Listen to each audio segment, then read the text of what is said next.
Can I tell you something? I am sick and tired of you talking like this, all these chess metaphors. Hello and welcome back to Chess in Media. My name is Sarah Herman. I am a USCF chess expert, or at least I used to be. And in today's episode, we are looking at an episode of Monk, a detective show from the early 2000s that focuses on Detective Adrian Monk, who has severe OCD and neurodivergent tendencies. He lost his wife and never was able to solve the case. Very cliche, but it's a very good show. This is not the only show we're going to be looking at that has not only a chess episode, but an episode where a monkey gets framed for murder. So this episode opens up with Mr. Monk having an argument with his assistant, but this argument soon gets interrupted. I'm sorry, the door was open. My name is Linda Closter. My husband is Patrick Closter. The chess player. I was just reading about him. He's some sort of super genius, like off the charts. Yes, all chess players have very high IQs. This is something I've definitely noticed. No, you don't have to be smart to play chess. Oh, it's my husband. He's going to kill someone. How do you know? He told me. He talks about it all the time. He says he has a perfect plan. He says it's foolproof and that he'll never get caught. Did he say who he's going to kill? Yes. It's me. He's going to kill me. Grandmaster Patrick Klossner is planning on killing his wife and is so confident in his ability to get away with it that he actually tells her. Why don't you go to the police? He's a chess grandmaster, the best in the world. But the police can't protect me. Patrick is smarter than all of them put together. I think we're definitely overestimating the actual translation of chess skill to real life. Where is he now? He's playing a tournament in Vancouver. I've been following it. I'm hiring you to catch him after he's killed me. Also, do you see this picture in the background? Is that Jan Levison from The Office? Am I crazy? So we follow Linda back home to her mansion. We see that he's playing his chess match on TV. Immediately, he makes a move with one hand and hits the clock with the other, which is like the most beginner thing that you can possibly do. You have to hit the clock with the same hand that you move with. This is the first thing that they teach you when you start playing Scholastic tournaments. If you ever see someone doing that, they don't know what they're doing. Looks like he's winning again. Yeah, and then the maid says, looks like he's winning again, but like, I don't know about you, but I can't even really see the board. I don't really even see anything. Their maid then goes to make her a sandwich. When she returns with the sandwich, however, she sees Linda is already collapsed on the bed. She did say she was going to take a nap, so I don't know why she assumed that she was dead automatically, but unfortunately, she is now dead. We then come back to police headquarters where they couldn't get her a restraining order. They were trying to work on protecting her, and Randy comes in with some bad news. Just put the cup down and finish it or drink half of it. Why? Because you're probably gonna drop it and I'm gonna have to clean it up and... Linda Closter's dead. Her housekeeper just found her. During the investigation, nothing is really found, but they come to the conclusion that she was probably poisoned as there were no weapons, there were no wounds, but she ended up having a heart attack. Said she hadn't eaten all day. Breakfast, lunch. So how did he do it? I don't know. We then meet Patrick at his presumably private airplane. I guess it's possible that he's that rich, but chess is, again, it's not the most lucrative thing to do with your life. This is Adrian Monk. The legendary Mr. Monk. I was hoping to see you here. I like to think that this handshake is a symbolic start to the symbolic chess match that he's going to play with Mr. Monk, which I'm sure they're going to say. In the questioning room, they begin to press Patrick for answers on what happened to his wife. We are then, of course, bombarded by ridiculous chess metaphors. I would have been too upset to concentrate. I was upset. That's why it took me 44 moves to win. What do you know about poison, Mr. Closter? Not much. More than you, I'm sure. Although I am an expert on the poison pawn.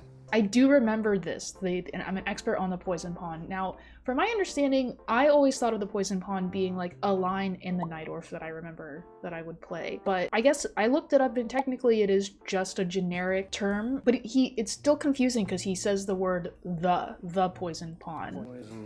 That is a chess move, Lieutenant Disher. I'd be glad to teach it to you. Then he says it's a chess move though, which is like, okay, but he's kind of lost me at this point.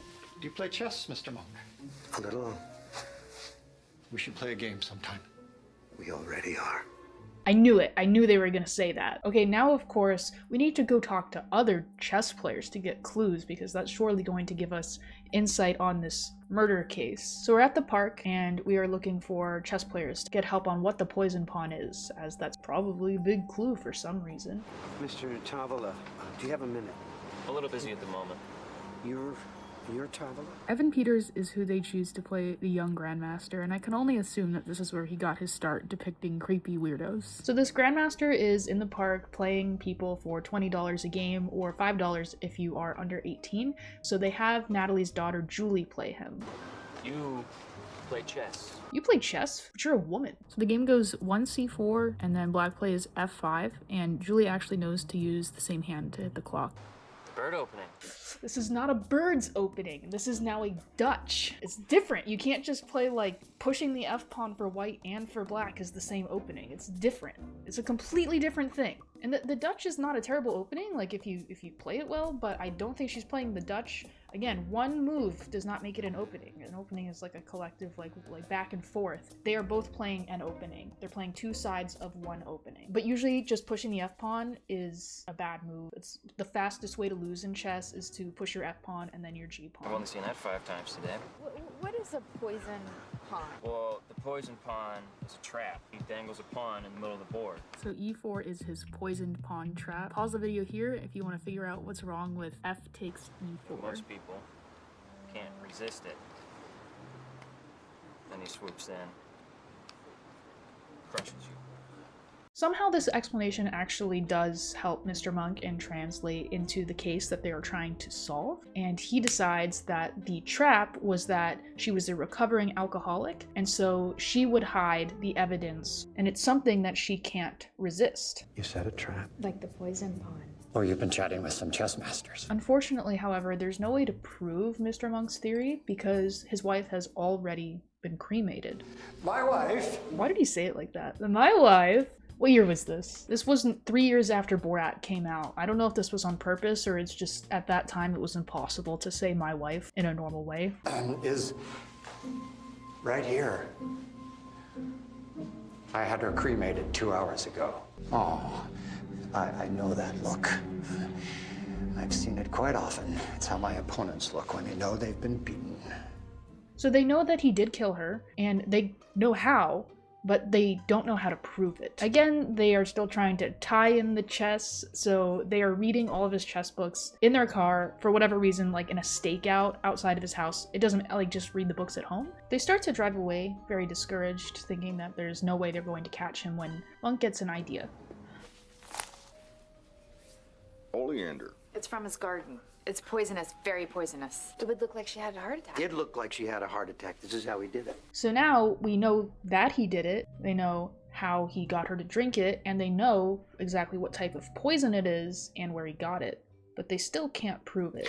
Maybe if you found some powder already ground up in a little bottle inside his house, maybe then. Right, we wouldn't even need his fingerprints. We could just say he wore gloves. What'd you say? So the captain notices that Monk is thinking about planting evidence and turning into a little bit of a crooked cop. Don't do it. Don't do what?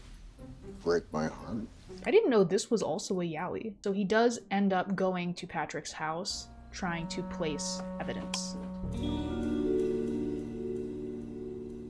That's an illegal move, Mr. Monk. This is a pretty funny joke. I kind of like that one. Ooh, a chessboard. Let's try to see what's going on. This game, he says, is a game he played against Boris Spassky in 1995. Which, you know, I guess would have been possible. Boris Spassky was 58 years old in 1995, though. I really hate that they're using these glass pieces. It's difficult enough for me to try to figure out what's going on, but where the pieces are essentially the same color, except one's clear and one's like frosted glass is, I guess, black. It makes things difficult, but there is something very, very wrong with this position. You can pause the video here if you want to try to figure it out.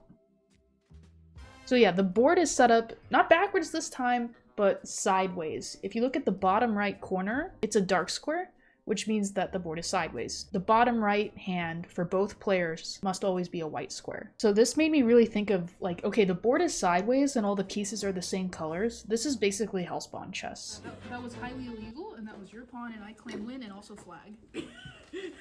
Not even close. Wrong about That was illegal, that was his pawn. This is a wedding gift.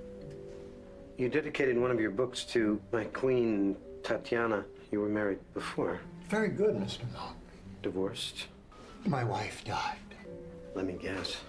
heart attack. Now, for someone so smart and someone who's supposed to be good at pattern recognition, you would think that he would understand that in like 99% of cases when someone gets murdered, it's the spouse. It's just frankly ridiculous. But now they have like enough probable cause to actually try to dig up his first wife's body and test for poison.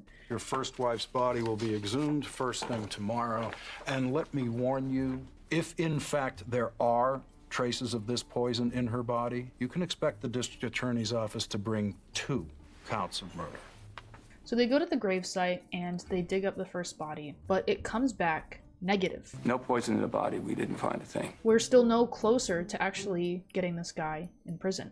I can't just quit. If I was playing against him, he'd have to talk to me, right? This is like the opposite of what's true. If you're playing the chess game, you're really not supposed to talk at all. Natalie's daughter, Julie, flirts with Evan Peters. I keep calling him Evan Peters. I already forgot his name in this, but you know, the young grandmaster, and gets him to give up his seat. Now we get to actually see Monk play a game against the grandmaster. So another case just like House, where you have like someone who's considered a genius, at least in their specific field, playing chess, thinking maybe it's going to translate. And it looks like he plays e4 in all of the games. When he comes back around to Monk, however, Monk has still not made a move. There should be a clock on each game, and the simul player just gets a lot more time than the other players. One other way to do it is when he returns to your game, you have to make a move, which makes a little sense. He's having like some decision paralysis, I suppose. Fits in well with his character. So I think this shot is the best look we get at any of the games. The board closest to us, we seem to have just a completely winning endgame. And in the next closest board, it looks like Black has already resigned, but